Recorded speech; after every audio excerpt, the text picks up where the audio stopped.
When I was a kid, my mom used to make French fries for us all the time, but actually from a potato. And I remember one of my friends came over and was watching my mom making fries, and she said, "Mrs. Chiarello, what are you doing?" She goes, "What do you mean, what am I doing? I'm making French fries." And she goes, "Those aren't French fries." And she says, "Listen, Dennis, where do you think French fries come from?" He said, "The freezer."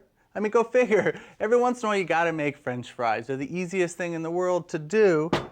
And there's a whole bunch of different machines to help you with either French fries or potato chips. You can see our little potato chips here. I love making homemade potato chips, and kids love them too. And there's a bunch of different machines to help us with those. And Gianna, come here, I'll show you. Now, this guy here was from 1896. It says right there, "The home vegetable slicer, keep your fingers away and away from little girls under the age of 10. That would be you. Doesn't say that, you're right. But even in the hardware stores in America for years and years, just for a handful of dollars, you get something like this that just adjusts and pulls down, very basic. I think I can even show you how. Okay, what I try to do with Gianna, at some point kids have to begin to be around sharp things, but not quite this young, so I just hold her hand and show her how important it is to keep our fingers away from the blades. And we do them together, and hopefully she doesn't do them without me around. That way, in a couple of years, when she gets to be 12 or 13, she really gets comfortable with a knife, and we're able to have a lot of fun together at the same time. Okay, that's good. Look at that. It makes the perfect chip. Okay, you pull over right here for a second.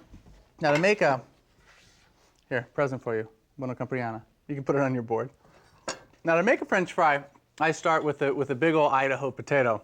Now actually, the best potato is a Kennenbeck. You don't see them in grocery stores very often, but Cindy Paulson, the chef from Mustard's Grill and from Miramonte here in St. Helena, showed me how to make the best fries possible, because I think she's the queen of them.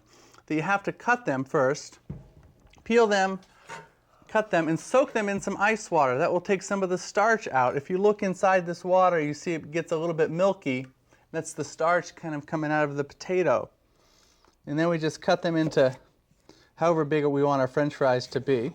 I like to cut them by hand. You know, a French fry that's totally perfect, you know, I don't really trust. I think it came from a machine. In the restaurants, if you were wondering, they have a little thing that's got a bunch of blades that go this way, and they lop the potato in. It's got a big handle that goes chunk chunk, and they go right into a bucket. But you just cut them. Now the question is, because if you ever try this at home, if you put these right into the oil, they're not going to get crispy. They have too much moisture in them. So what we do is we take them like this, drain them really well whenever we're putting anything into a fryer, and put them in 325-degree oil for just a minute, just till they begin to get soft, like that. That'll let a lot of the moisture come out. You could eat them like now if you wanted to, but they're not crispy yet. They'll cool on some paper towels, and then I'll refry them at a higher temperature. I like 375 degrees, and I don't like to do too many at a time, because your home fryers aren't like commercial fryers, and the temperature will go down. When the temperature goes down, more oil goes inside the potato, which isn't good. Now be sure when you're talking to your kids about things like this that French fries, I mean, you heard my statistic before, 50 pounds of French fries a year. That's just plain too much. But you let them know that it's a treat to eat something, that in moderation, fried foods can be okay for you, but you can't eat them every day. They're not a staple. All right, so this guy drops in, a little shake, and I shut that guy down. These should be just about perfect. Now what I do is I fry in batches. So I have some in the oven staying warm, and these guys here are draining really good. There we go. I drain them really well here, and then right onto some paper towels. We want to get as much fat off of these as possible. All right. And we just give them a good shake. And then, while I'm doing them in batches, especially when you got lots of kids and I want to sit down with everybody, I just put them on a rack like this so they don't get soggy. And they're all perfect. Just like this. Uh-oh. There's one for the chef. All right. Now this is when it really gets fun, where you can add any flavors that you like, except maybe chocolate chips. Now one of Gianna's favorite flavors is, woo, it's like a Weeble. is Parmesan cheese. So Gianna, why don't you hand me that other bowl, and you take these, okay? And you put some Parmesan on top of those. You wanna do that? Right on top. Go ahead, a good amount, don't be afraid, right in there. There we go. All right, you want a little bit of salt? Go ahead, let me see. All right, you put a twist of pepper on top of there, you got it? And I'm gonna do my favorite. Hers, we're gonna add a little truffle flavored olive oil, which is fantastic. Here, give a little sprinkle of that on top. Let me see. Go ahead. All right. All right, perfect, you got it? Here, you wipe your hands and I'll give these guys a toss. That truffle oil goes onto the warm French fry and it just wafts throughout the entire room. So those guys are gonna go on standby, and I'm gonna add my Delfina mixture again. A little lemon zest, some fresh cut Italian parsley, the flat leaf parsley, not that curly stuff that goes in orange twists.